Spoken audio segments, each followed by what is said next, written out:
Welcome to Think Your Way Up with Dr. Jinneh, the only space in the world where neuroscience, executive leadership, and purpose driven principles collide to help you disrupt your dysfunctional thoughts and do life and business better. I'm Dr. Jinneh, the friend in your head who will challenge you each week to evict your mental chatter, eliminate your yo-yo thinking, and help you attain the clarity and tools to think up. So let's disrupt the mental chatter together because your next breakthrough starts now. Welcome to Think Your Way Up.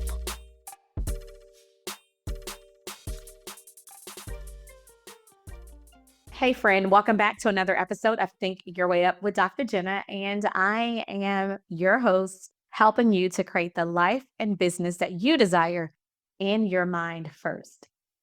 So today I am talking about a topic that is near and dear to my heart, as well as a space that I have had a lot of time of coaching and helping other thought leaders navigate and move throughout. It is a space that most people talk about after they're out of it, but not really willing to be transparent and to talk about it when they're in that space. And in fact, I believe that this is one of the hardest places to be in life. And that's the middle. The middle is that space between where you started and where you want to be. It's what some would call the waiting season, some would call the pruning season, some would call a quiet season, some would call it a season of refining, a season of developing. It is in this season where it appears that nothing seems to be happening. Even though you've been faithful, you have been showing up, you've been doing the work, you've been learning, growing, seeking, you've been investing and coaching and mentorship and therapy and reading the books and listening to the podcast and connecting to your support, to your circle, but nothing is happening. So if you're feeling stuck or if you're questioning right now, what do you do? How do you do it? Should you even keep going? And if you've ever wondered, does God hear me? Like, has God forgotten me? Then today's episode is for you. Today, we're going to talk about some things that I'm doing to manage the middle. Now, let me just be honest. This is not a 1-step, 2-step, 3-step process. This isn't something that you can get a recipe or you can get a script from, or I'm going to give you some strategy around it.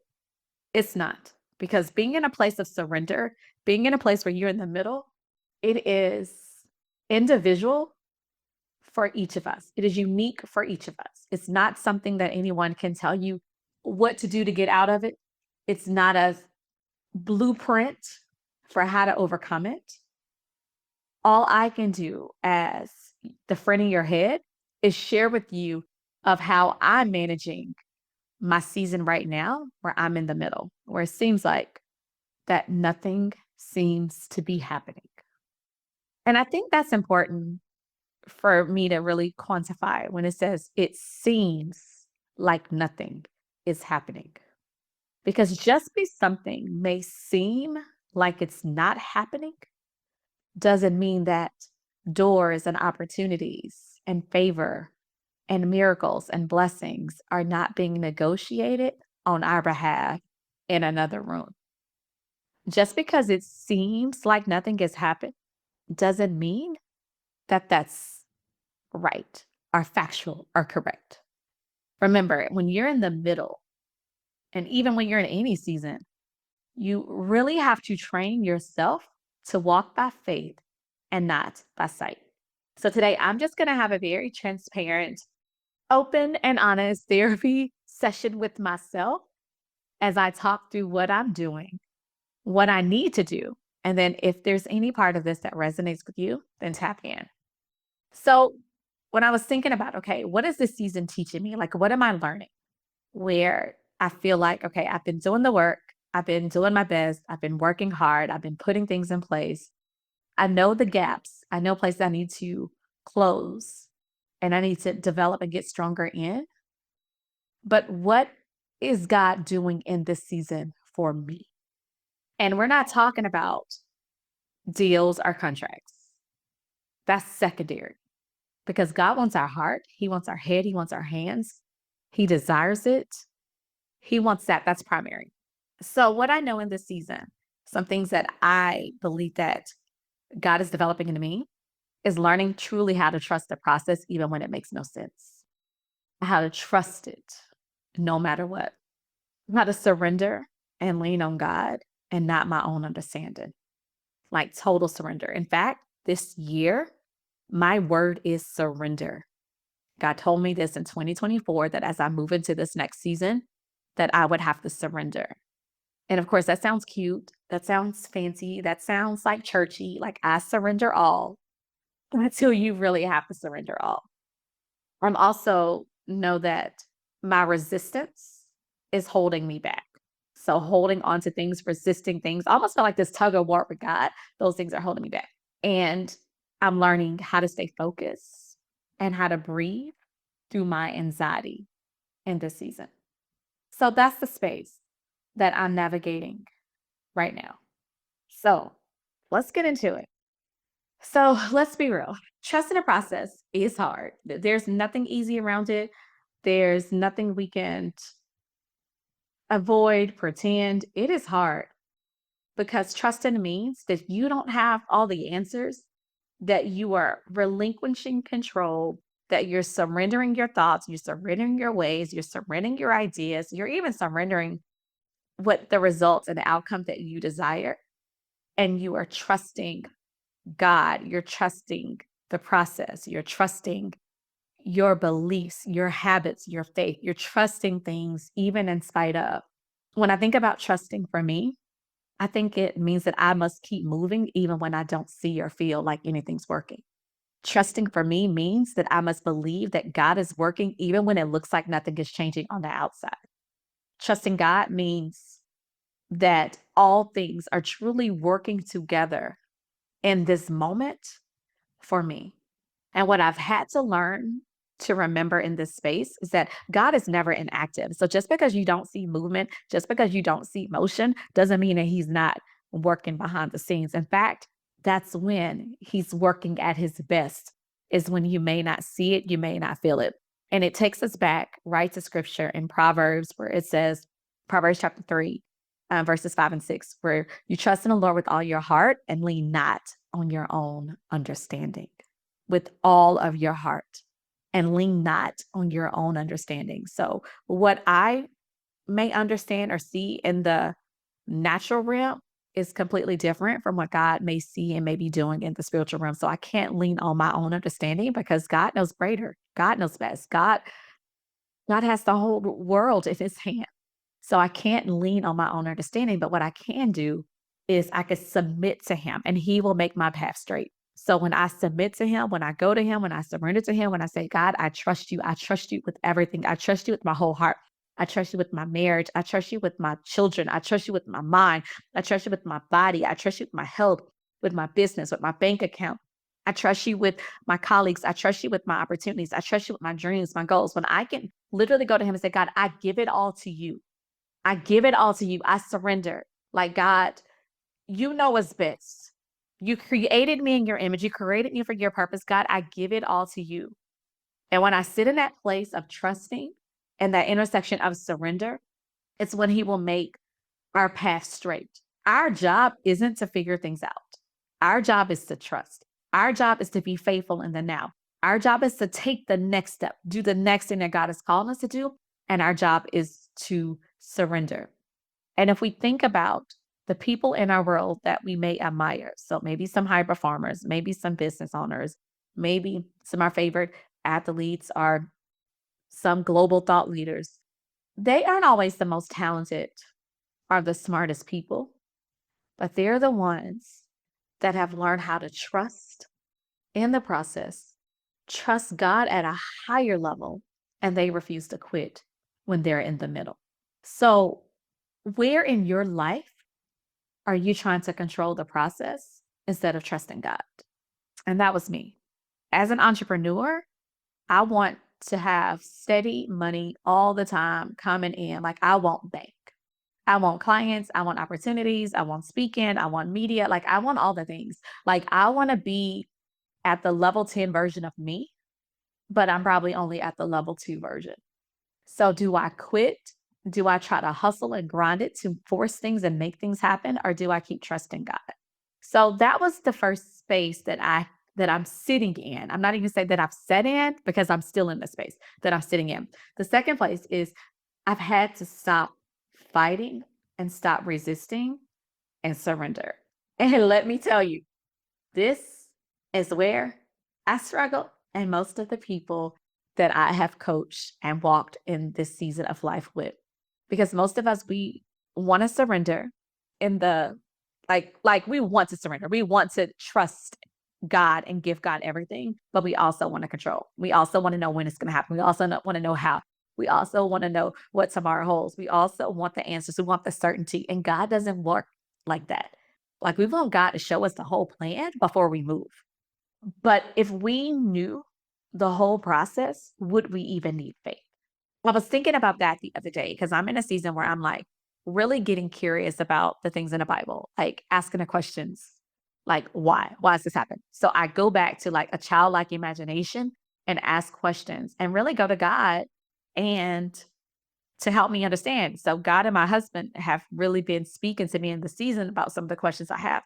And one of the questions that I asked myself, this is going to be real wild and real childish, but I was like, okay, if God made us in his image and God holds the ultimate power, then why did God create pain?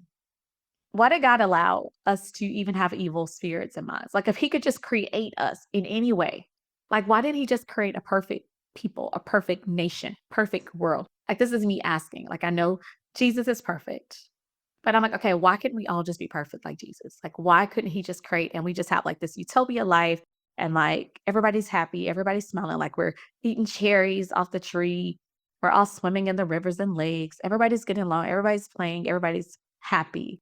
And what I came to in me asking these questions was that if the world was like that and everything was joyful, everything was happy, everything was a space of glee, then why would we need God?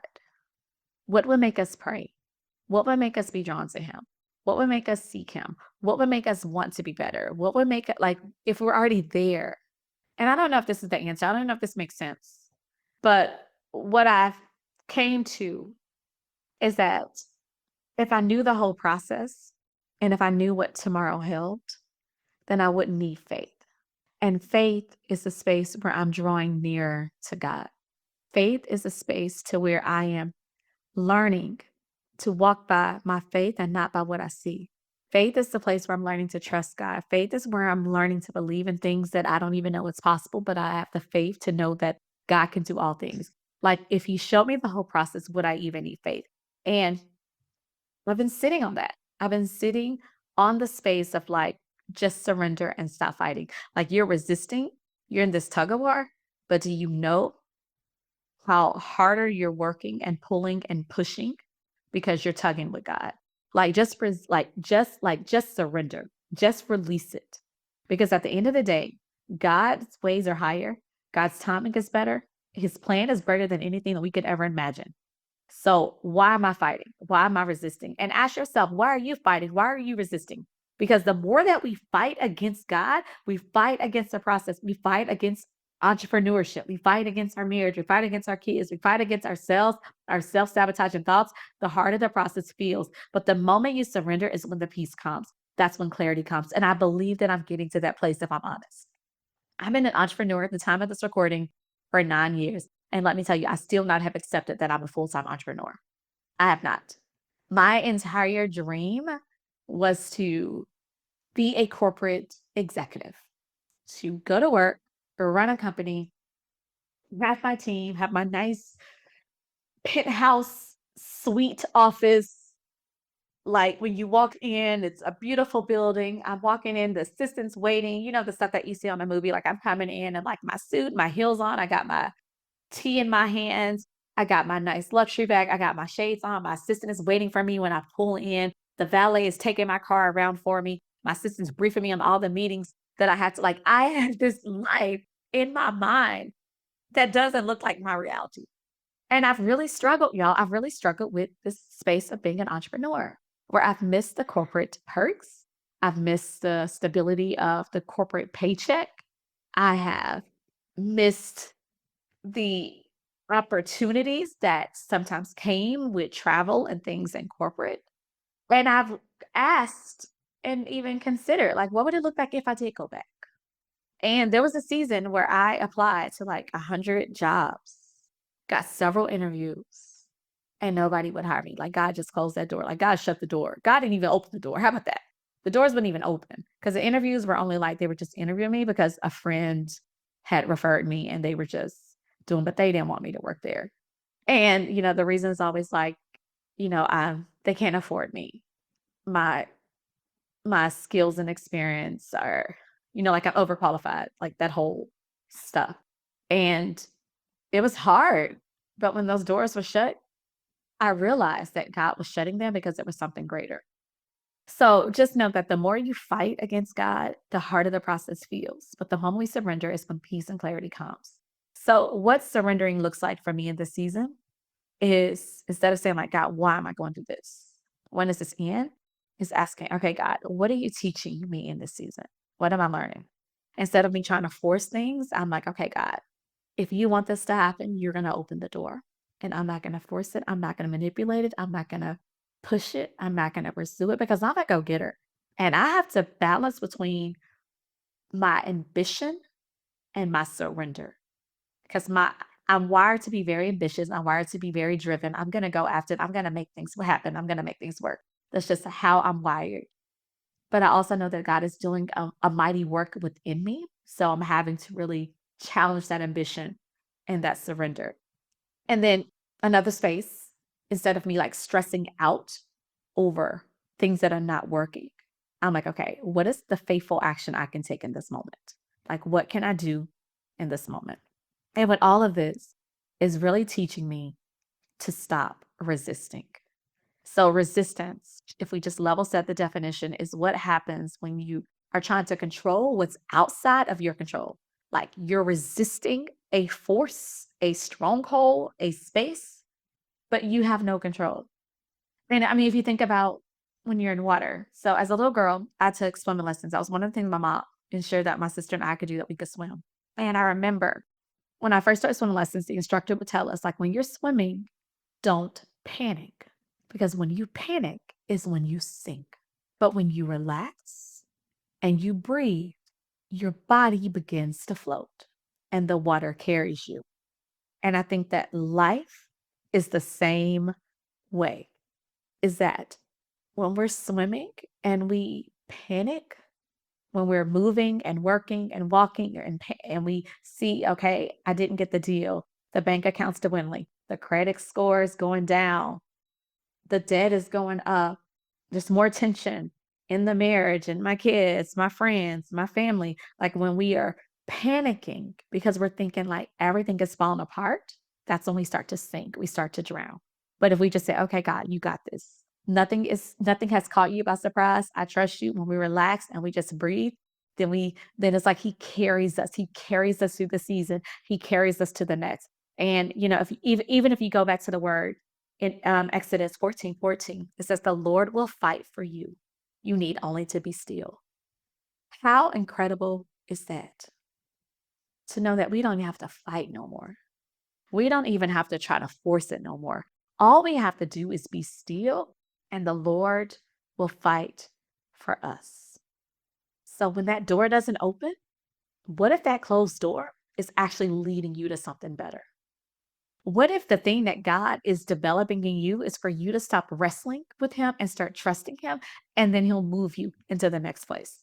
So, in all these things, in this manage the middle, I've had to learn how to just stay focused and breathe, and to remind myself every day that God didn't bring me this far to leave me, that I know that I'm called.